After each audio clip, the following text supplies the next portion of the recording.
Good morning, students. Let's continue our civics lesson 5, India's international relations. Just recall what we learned in the last class by answering these questions.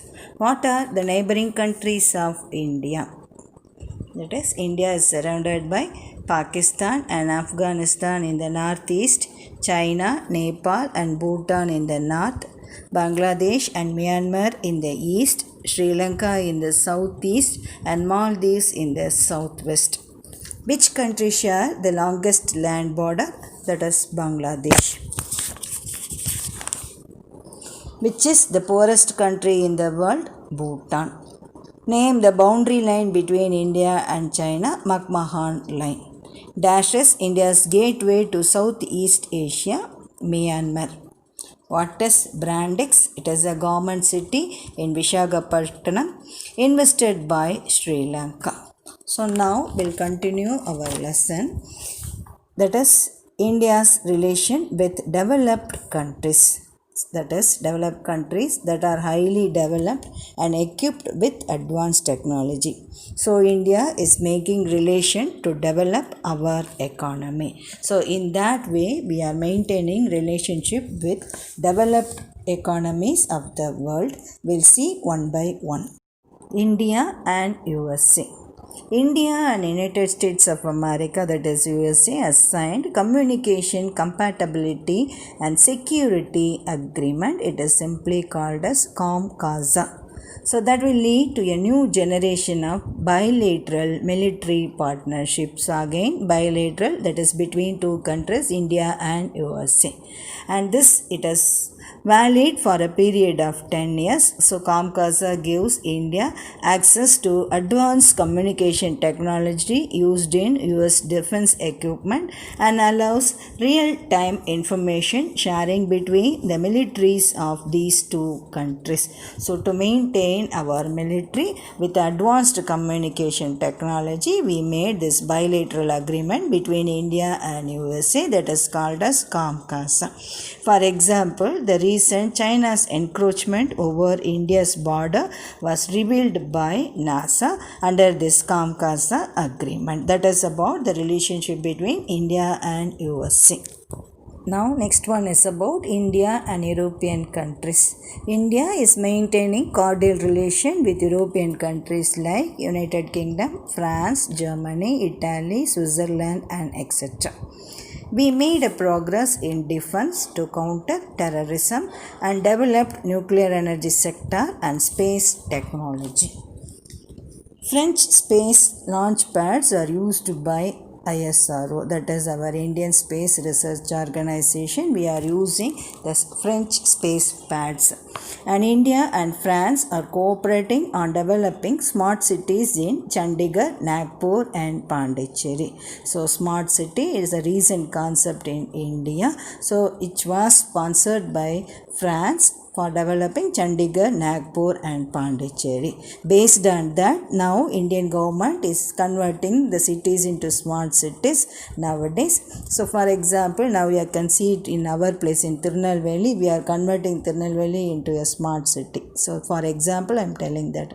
Then India and France launched the International Solar Alliance, and which brings together countries between Tropic of Cancer and Tropic of Capricorn for the cooperation on solar energy, because you know it, between this Tropic of Cancer and Tropic of Capricorn the sun's rays will fall vertically, so it is easy for converting this solar energy. So in that way we are maintaining relation with European countries. One is about India and Australia. And India and Australia, they committed to work together to enhance maritime cooperation with India's bilateral naval exercise, that is AUS-INDEX, Australia and India's naval exercise. So that is for the maritime, to develop our maritime cooperation. We made agreements with in Australia. That is about Australia. Next one is about India and Japan. Japan as an island country destroyed during the Second World War, that is in 1945. But after that it built its economy very faster and now became the leading economy in the world regarding science and technology, electrical and electronic instruments. So under this concept, we made a cordial relation with Japan for the development of India's science and technological field. So under that first one, we decided to introduce the Japanese Shinkansen system. So it is the highest class of high-speed railway system with safety and accuracy. For example, Delhi Metro is one of the most successful example of Japanese cooperation. So among the metro trains, Delhi Metro is a leading metro and with using advanced technology under the Japanese cooperation. Then Mumbai Ahmedabad high speed railway is another area of cooperation. So next one, it is between Mumbai and Ahmedabad, that is in Gujarat.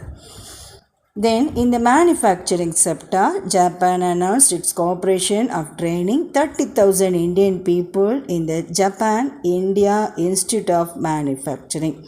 Japan-India Institute of Manufacturing, simply it is called as JIM.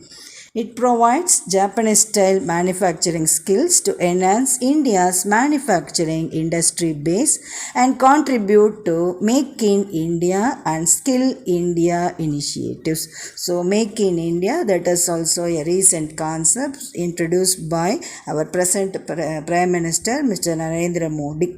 So under this Make in India, here the Japanese companies will give training for the Indian people to manufacture these kind of electrical and electronic equipments. So that is Make in India under JIM, Japan India Institute of Manufacturing. Under the India and Japanese collaboration in 2017, the first 4 gyms were started in the states of Gujarat, Karnataka, Rajasthan and Tamil Nadu, and along with that JEC, that is 2 Japanese endowed courses, that is Japan will sponsor for this engineering colleges, and that was established in Andhra Pradesh. So that is about the relation between India and Japan. Next concept is about India and West Asia. West Asia includes countries like Egypt, Arabian Peninsula, Turkey and Iran. These are the West Asian countries. So from the prehistoric period, India maintained trade relation with these countries, that is between Indus Valley people and Mesopotamian people during the early civilization, and the early Tamil rulers like Cholas and Pandyas also made trade with these countries. So from the prehistoric until date, we are maintaining a cordial relation with West Asian countries. Then West Asia is a gateway to landlocked and energy-rich central part of Asia. So with the advent of new millennium, there has been extraordinary turnaround in the relationship between Gulf Cooperation Council, that is GCC, Gulf Cooperation Council countries and India. So we are maintaining a good relation between the Gulf countries and India through the landlocked countries, to the benefit of landlocked countries of Central Asia. A trilateral agreement called the Chambahar Agreement was signed between India, Afghanistan and Iran. So here trilateral between 3 countries of India, Afghanistan and Iran, and which has led to the establishment of transit and transport corridor among the 3 countries using Chambahar Port. So in page number 284, you can see that map, that is the Central Asian part they are giving. So through this Iran, Afghanistan and India, we connected through the Chambahar Port. So that is a trilateral agreement, and this port is seen as golden gateway for India. That is considered as golden gateway for India to access landlocked markets of Afghanistan and Central Asia bypassing Pakistan. So after crossing Pakistan, they can reach the central part of Asia. That is the Chambahar Agreement, the trilateral agreement between India, Afghanistan and Iran. That is the relationship between India and West East Asia. Now we'll move on into the next concept, how India is maintaining relation with international organizations. So we learned that Indian economy is considered as an emerging economy and which is the potential superpower country, and we are growing with the international influence all around the world and being a newly industrialized country. And we are making collaboration with several countries. So collaboration, we are making agreement in trade and industrial development. That's the meaning of collaboration. And India as a member of formal grouping like UNO, that is United Nations Organization, NAM, Non-Alignment Movement, SAARC and G20 and Commonwealth. So these are some international organizations where India as a member country. So they are giving in explanation about two international organizations like BRICS and OPEC. We'll see one by one. First one is about BRICS. Under BRICS, Brazil, Russia, India, China and South Africa. So each word. Brazil, Russia, India, China and South Africa are the member countries under this BRICS. And these countries are considered as leading emerging economies and political powers at the regional and international level. Then the headquarters of BRICS, it is at Shanghai in China. And this BRICS, it open up possibility for countries of global south to challenge the global north. So that is about BRICS. Brazil, Russia, India, China and South Africa are the leading member countries of this BRICS, and these are considered as emerging economy, and both regional and international wise they are influenced with the political powers. Shanghai in China is the headquarters for our BRICS, and India as active member, and this collaboration paves way for the India to build its global profile. So we can show our country's position at international level through these kind of international organizations. Now we'll see what is the reason for the formation of BRICS. It is considered as an alternative to World Bank and IMF, International Monetary Fund, and to challenge US supremacy. Then second reason, to provide self-owned and self-managed organization for the development of economic plans in member countries. That is to self-sufficiency, to maintain self-sufficiency of member countries and to challenge this US supremacy. The BRICS formation is formed by the member countries like Brazil, Russia, India, China and South Africa. Now we'll move on into what are the objectives of BRICS. First one, to achieve regional development. So each member country they want to develop, and it acts as a bridge between developed and developing countries. So among the BRIC countries, Brazil, Russia and China are considered as developed countries, whereas India and South Africa is considered as developing countries. Then to contribute extensively to development of humanity. So for the development of humanity they contribute more finance. Then to establish a more equitable and fair world. So we want to maintain an equitable, fair distribution among the world countries, and this boosts intra-BRICS trade in their local currencies to increase trade cooperation. That is, international trade is carried based on US currency, but among the member countries of BRICS they can encourage through this local currencies. That is, that countries they can use their own currency.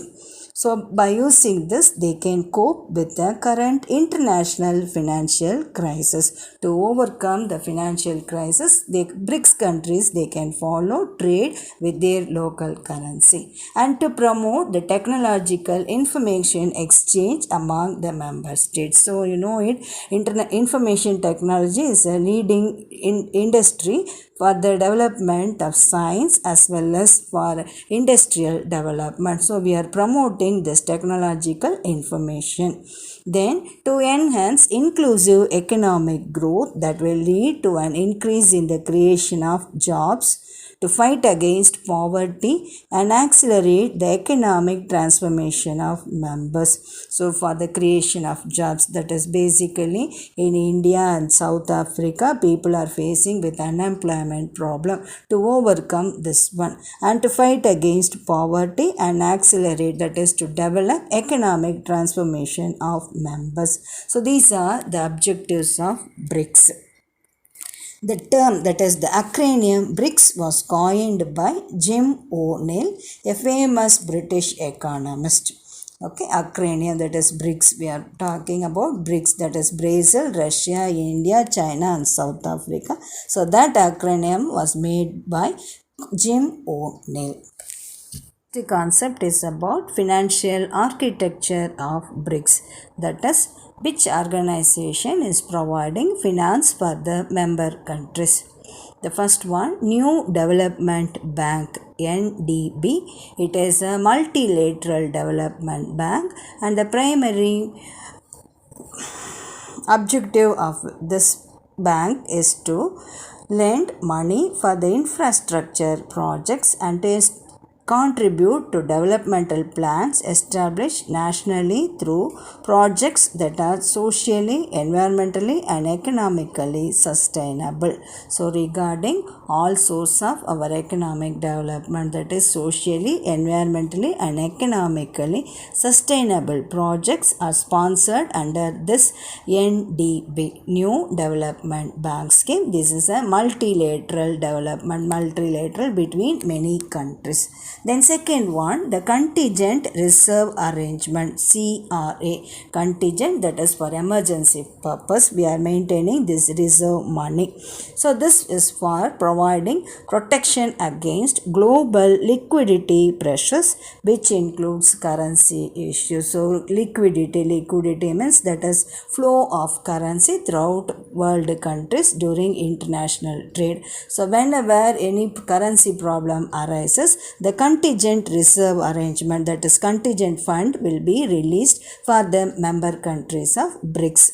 So this is about the financial architecture of BRICS. We have two banks, New Development Bank and Contingent Reserve Arrangement. So through this fund, they are developing all sorts of economic development in the member countries. The payment system of BRICS. As per the 2015 BRICS summit, the ministers of BRICS, they initiated that they can follow the Society for Worldwide Interbank Financial Telecommunication System. That is simply it is called SWIFT system. That is through that interbank financial telecommunication. That is how we are using our phone payment, like that the BRICS countries can pay for their among the member countries. That is the payment system started from 2015. SWIFT system, that is Society for Worldwide Interbank Financial Telecommunication System. The next one is about the factors that bolster cooperation among members. Here bolster means to support. That is first one, there is a common need among developing countries to construct an economic order that reflects the current situation will drive the BRICS effort. So there is a common need among these countries. Then second one, BRICS alternative idea in the landscape of global governance will attract support from other countries. So that will attract the support from other countries towards this member countries. Then third one, the expansion of BRICS interaction to other sector will make it more strong partnership. So that among the BRIC countries there is an interaction will change, that is a strong partnership among its member countries. So these are the three reasons that just bolster the cooperation among the member countries of BRICS. Again, BRICS means Brazil, Russia, India, China and South Africa. These are the member countries. The term, that is the acronym BRICS, was coined by Jim O'Neill and it was started during the early days. It is considered as a to challenge the US supremacy and to provide self-sufficiency among the member countries. That's the reason why this organization was started among the countries. That is about the BRICS. The next concept is about OPEC. That is how India is maintaining relation with these OPEC countries. That is, OPEC is called as an organization of the petroleum exporting countries. That is petroleum exporting countries. That is a group of oil producing nation. It is an intergovernmental organization. So intergovernmental connection between some governments. That was founded in Baghdad, Iraq, and headquarters in Vienna, Austria. And Iran, Iraq, Kuwait, Saudi Arabia and Peninsula are the OPEC's founder members. So founding fathers like that, founder members are Iran, Iraq, Kuwait, Saudi Arabia and Peninsula. There are three categories of membership. First one, founder members, then full members and associative members. At present, there are 15 member nations. Among the 15, 2 are located in South America, 6 in the Middle East and 7 in Africa. So that is about the OPEC organization. That is Organization of the Petroleum Exporting Countries. Now we'll move into OPEC's mission. Here mission means the objectives of OPEC countries. First one, to coordinate oil policies in its member countries, help stabilize oil markets. So basically, you know it, OPEC countries are the leading countries in the oil production in the world international level. So they only stabilize oil markets through the world. To secure fair and stable income to petroleum producers, that is to maintain stable income. Then an efficient economic and regular supply of oil to consuming nations. So among the member country, they want to maintain an efficient and regular supply of oil. Then a fair return on capital to those investing in the petroleum industry. So basically, you know it, every industry they want to return on capital. So they'll maximize their profit. So these are the objectives of OPEC. Now we'll see how does OPEC help other countries. That is the OPEC countries, they'll supply oil alone. Apart from this, they will lend their money for the development of economy also. Under that, OPEC Fund for International Development, OPID. OPEC Fund for International Development is an institution that finances projects with low interest loan. So that will supply money at low interest rate to the world countries. That is the first one. Then second one, OPEC has an information center with over 20,000 volumes of books, reports, maps and conference proceedings related to petroleum, energy and oil market. So we have a collection of books of more than 20 volumes. So that will support for the research over this petrol and energy in the international level. So in that way, this OPEC countries help for other member countries in the world. The next one is about India's relationship with OPEC. Basically, India is one of the biggest consumers of crude oil. That is, we are importing 86% of crude oil, 70% of natural gas, 95% of cooking gas from this OPEC countries. Because India is considered as a great partner of OPEC because of high oil demand from the country. So you know the reason why. Because due to high population, people are demanding more oil for their personal use, for their transportation as well as for industrial use. So we are depending much on this OPEC country. And basically in India we don't have enough oil reserves as well as we can't produce oil, and we are devoid of necessary oil reserves. So we are avoiding of this kind of oil reserves in India. So we are depending on this OPEC countries for the supply of oil. So That is about OPEC. Actually, OPEC, that is an organization of petroleum exporting country, headquarters at Vienna in Austria. Iran, Iraq, Kuwait, Saudi Arabia and Venezuela are the founder members of OPEC countries, and they have the mission also. And apart from the supplying of oil, they have an international fund for the development.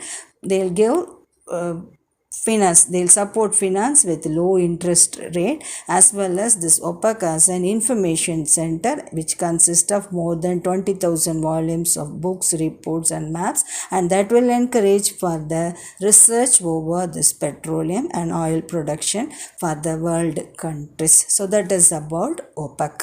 Regarding India and international organizations, in our book they gave elaborately about BRICS and OPEC. Apart from this, we have many global groupings. Now we'll see one by one. First one, IBSA, that is India, Brazil, South Africa. These are the member countries, IBSA. The main objective is focus on agriculture, education, energy, trade, culture and defense among the member countries. Then BCIM, Bangladesh, China, India, Myanmar. That is to basic objective to respond to threats such as natural disasters and data breaches and protect business interest among these countries. Then MGC, Mekong Ganga Cooperation, that is India, Cambodia, Laos, Myanmar, Thailand and Vietnam are the member countries. That is to create necessary infrastructural facilities in the Ganga-Mekong basin. That is one. Then BIMSTEC, Bay of Bengal Initiative for Multi-Sectoral Technical and Economic Cooperation. Under that, Bangladesh, India, Myanmar, Sri Lanka, Thailand, Bhutan and Nepal are the member countries. And to strengthen and improve the technological, economic cooperation, international trade and foreign direct investment cooperation, that is to encourage international trade and foreign direct investments. So under that, they formed this group. The next is RCEP, Regional Comprehensive Economic Partnership. That is, the member countries are Australia, Brunei, Cambodia, China, India, Indonesia, Japan, Korea, Laos, Malaysia, Myanmar, New Zealand, Philippines, Singapore, Thailand and Vietnam. So that is about the Regional Comprehensive Economic Partnership, that is to achieve modern, high quality and mutually beneficial agreement that covers trade in goods, trade in service, investment, technical cooperation and dispute settlement and other issues. These are the objectives of this RCEP. Then EAS, East Asia Summit, 10 Asian nations plus 8 strategic partners including USA, China, India and Japan to promote peace and stability among the member countries. Then Gulf Cooperation Council, that is GCC, Bahrain, Kuwait, Oman, Qatar, Saudi Arabia, United Arab Emirates, that is UAE and India. So all others are Gulf countries except India. So that is Gulf Cooperation Council to achieve unity based on their common objectives and their similar political and cultural identities.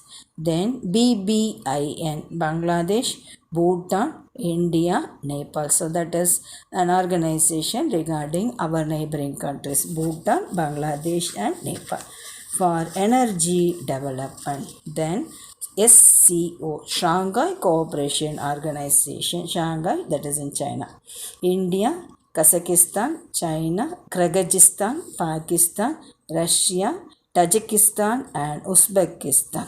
So these are the member countries, that is for security related concern and resolving border issues and intelligence sharing and countering terrorism. So these are some of the other international organizations where India as a member country. So we are maintaining the cordial relation with the world countries That is first one, basically for our economic development and to remove poverty, to develop our energy sector, then to buy oil products and to maintain our international trade, and then foreign direct investment. We want to attract investment from foreign countries towards India.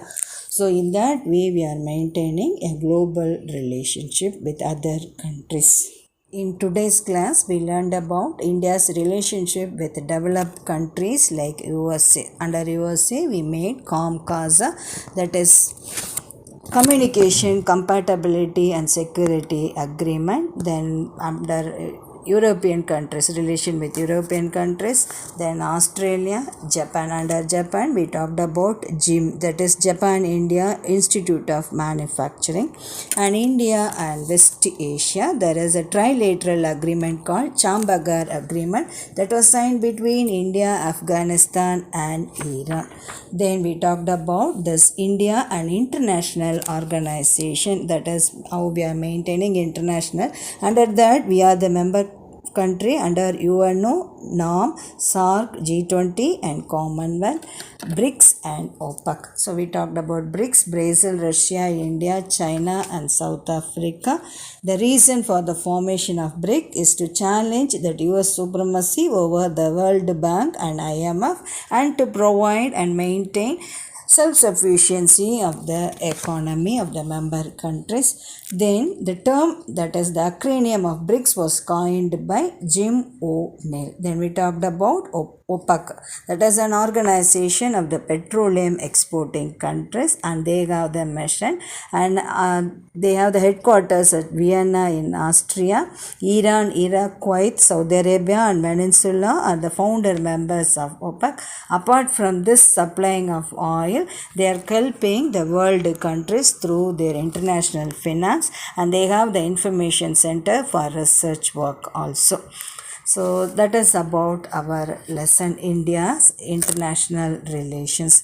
Considering India, India also aspires to have warm relationship with its neighbors and extend neighbors in the field of education, health, fighting terrorism, disaster management, employment for its citizens.